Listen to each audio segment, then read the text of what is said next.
La femme squelette. Elle avait fait quelque chose que son père désapprouvait, mais dont personne ne se souvenait. Toujours est-il que son père l'avait traînée jusqu'à la falaise et précipitée dans la mer. Les poissons avaient mangé sa chair, dévoré ses yeux, et elle gisait sous les eaux, son squelette ballotté par les courants.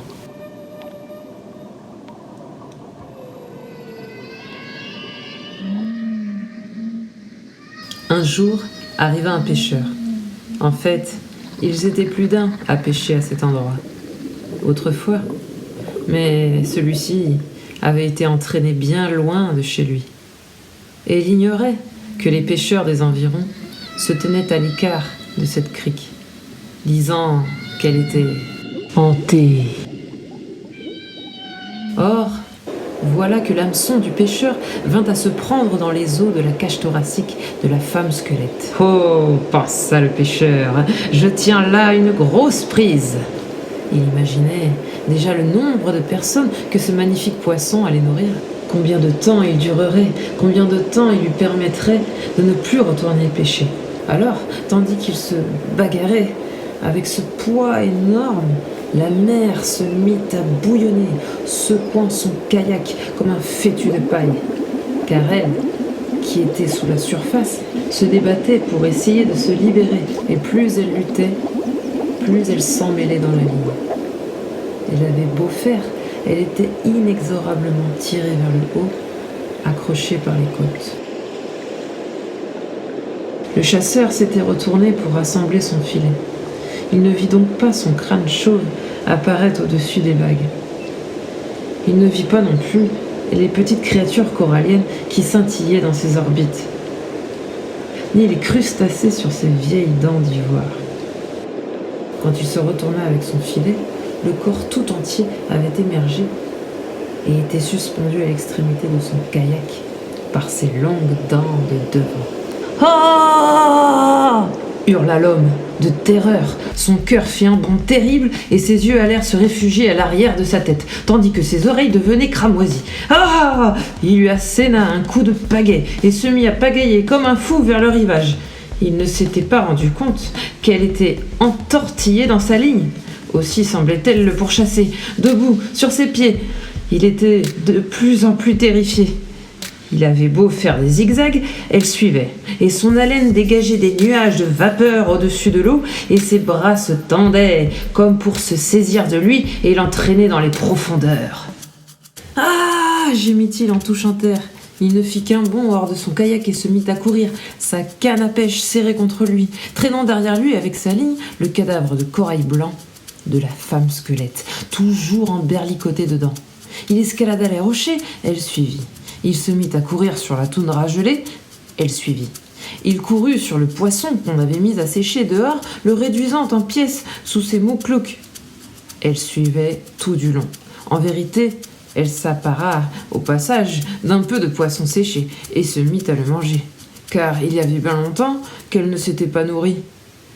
Enfin, l'homme atteignit son igloo, plongea dans le tunnel et rentra à l'intérieur à quatre pattes.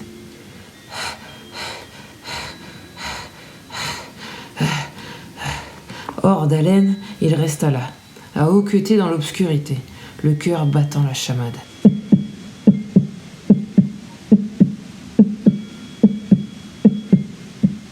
Enfin en sécurité. Ah oui, oui, grâce aux dieux.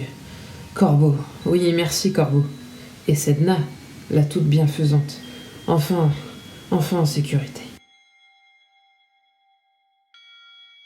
Et voilà que, lorsqu'il alluma sa lampe à huile de baleine, c'était là. Elle était là, recroquevillée sur le sol de neige. Un talon par-dessus l'épaule, un genou contre la cage thoracique, un pied sur le coude. Plus tard, il serait incapable de dire ce qui le poussa. Peut-être la lueur du feu adoucit-elle ses traits, ou bien c'était le fait qu'il était un homme seul.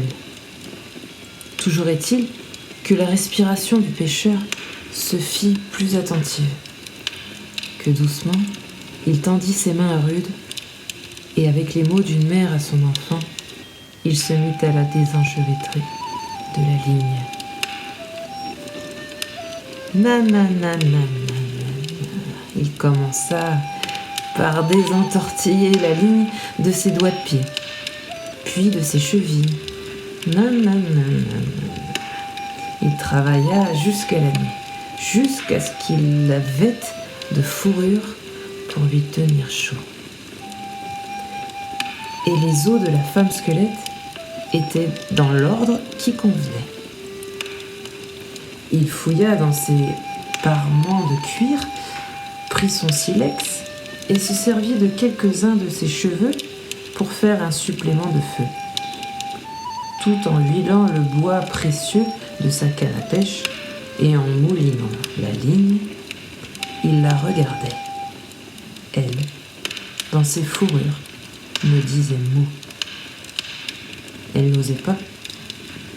De peur qu'il ne s'empare d'elle, la jette sur les rochers et la mette en pièces. L'homme commença à somnoler.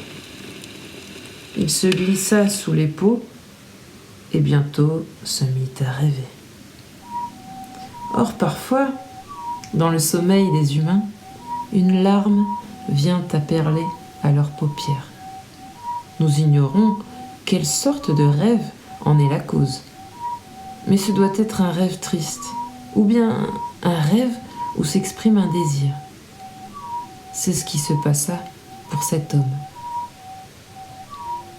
La femme squelette vit la larme briller à la lueur du feu, et soudain, elle eut terriblement soif.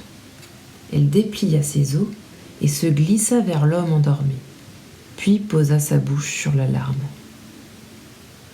Cette unique larme fut une rivière à ses lèvres assoiffées. Elle but encore et encore, jusqu'à étancher la soif qui la brûlait depuis si longtemps. Pendant qu'elle était allongée auprès de lui, elle plongea la main en l'homme endormi et mit au jour son cœur, ce puissant tambour. Elle s'assit et tapa sur les deux côtés du cœur.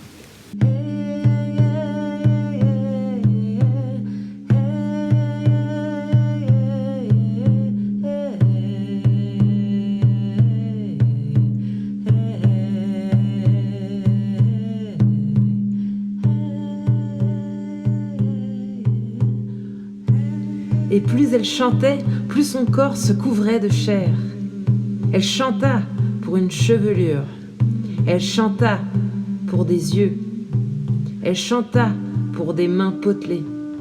Elle chanta pour une fente entre ses jambes, pour des seins longs, assez profonds pour tenir chaud, et tout ce dont une femme a besoin. Et quand ce fut terminé, elle chanta pour ôter les vêtements de l'homme endormi, et se glissa avec lui dans le lit, peau contre peau, peau contre peau, peau contre peau. Elle rendit à son corps le tambour magnifique, son cœur. Et ainsi, ils se réveillèrent, l'un et l'autre emmêlés, d'une façon différente, après la nuit passée de bonne et durable façon. Les gens qui ont oublié ce qui avait causé son malheur au départ racontent qu'elle s'en alla avec le pêcheur et qu'ils furent largement nourris par les créatures de la mer qu'elle avait connues durant son séjour sous l'eau. Cette histoire, disent-ils, est vraie, et ils n'ont rien à ajouter.